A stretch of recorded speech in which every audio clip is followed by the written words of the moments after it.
A very good morning to all the day students of class 8th. I welcome you all to this new class of social science where we are heading with the first chapter of history, how, when and where. Children, in the previous introductory class, we saw that history is majorly associated with the time period, the dates. So we saw the importance of dates, that is anything which we see happening around in our surrounding must have begun someday. You can understand with this, anything which is happening, it could have been begin with some day, some time. For example, if we drink or tea or coffee, how did it become a part of our daily habit? Because first it came into use by us, and then we started having it as a habit. Then children, we all must have traveled by train.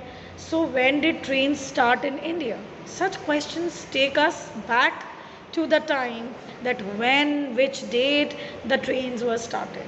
Sometimes we even don't know about the exact date or time of a particular happening, isn't it? So why we can't fix a particular date? Why we can't fix a particular date?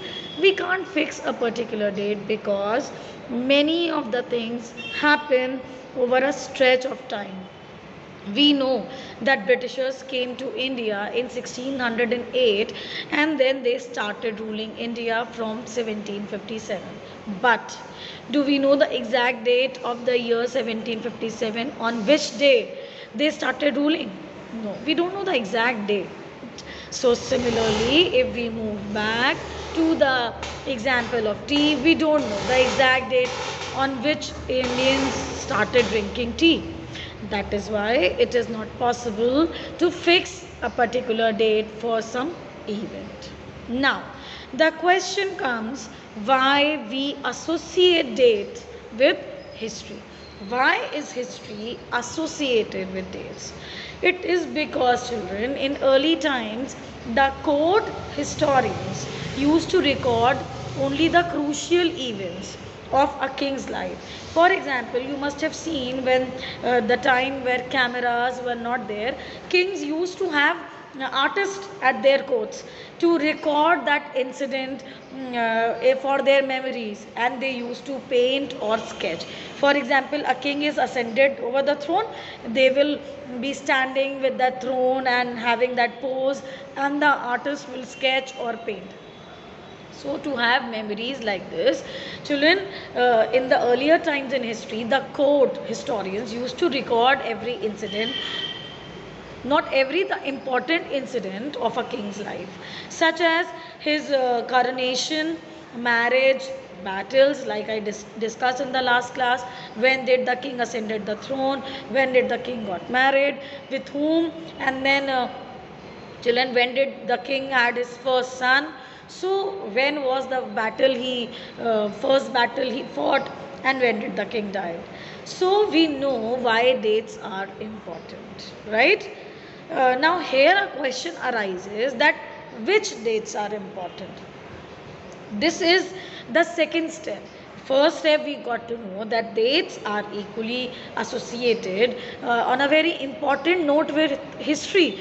Now a question arises, which dates should be given that importance, right?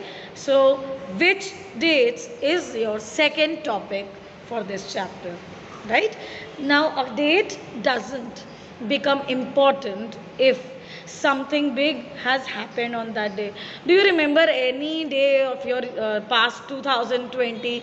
No, you must have been remembering some important dates, that 18th of March it was declared that schools will be off, then the day when you were born, your birthday, your mother's birthday, your parents' anniversary. So there are some important dates which we remember.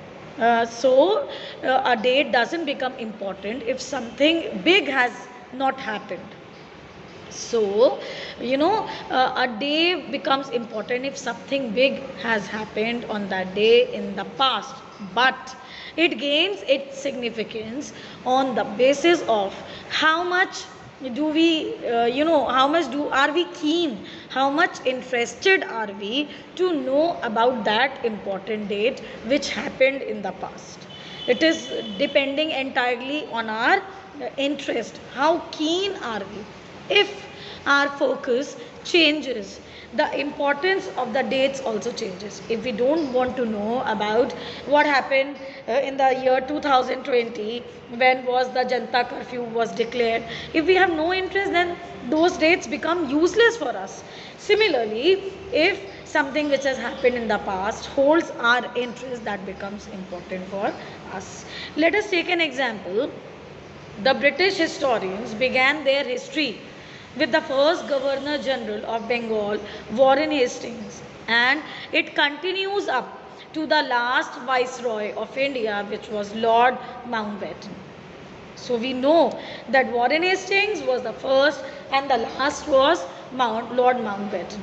Their history mainly focuses on the activities, policies, lifestyles of these men. It does not talk about anything else. So what are these time period talking about? Focuses on activities of the East India Company, their policies and the general lifestyle, right? It does not talk about anything else. Here, what I want to say is that some other events, children, some other events which, some other events which have happened in the past, happening at that time in India within the society, but nothing was put to record into them. Apart from the East India Company, their policies and their lifestyle, some other important events must have taken place, but they were not given importance, so nothing was recorded and we don't know.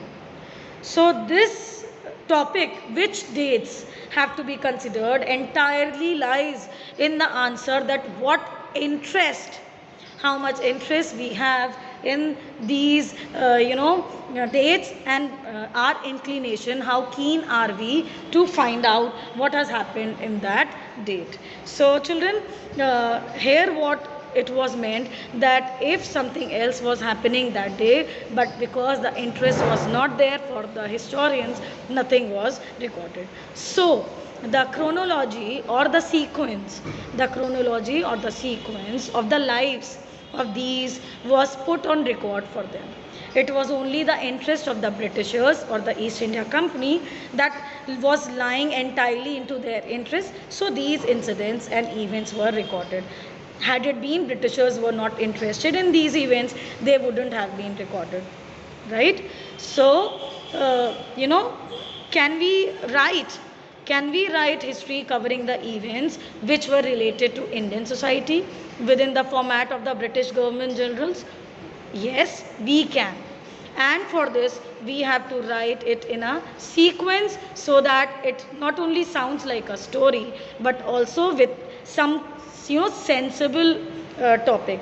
It also talks sense. In the process of writing the whole story, with the shift in the subject, we would be in a need of some new set of dates, making the old dates less important. Now my question was, can we write about other events which took place? I said yes.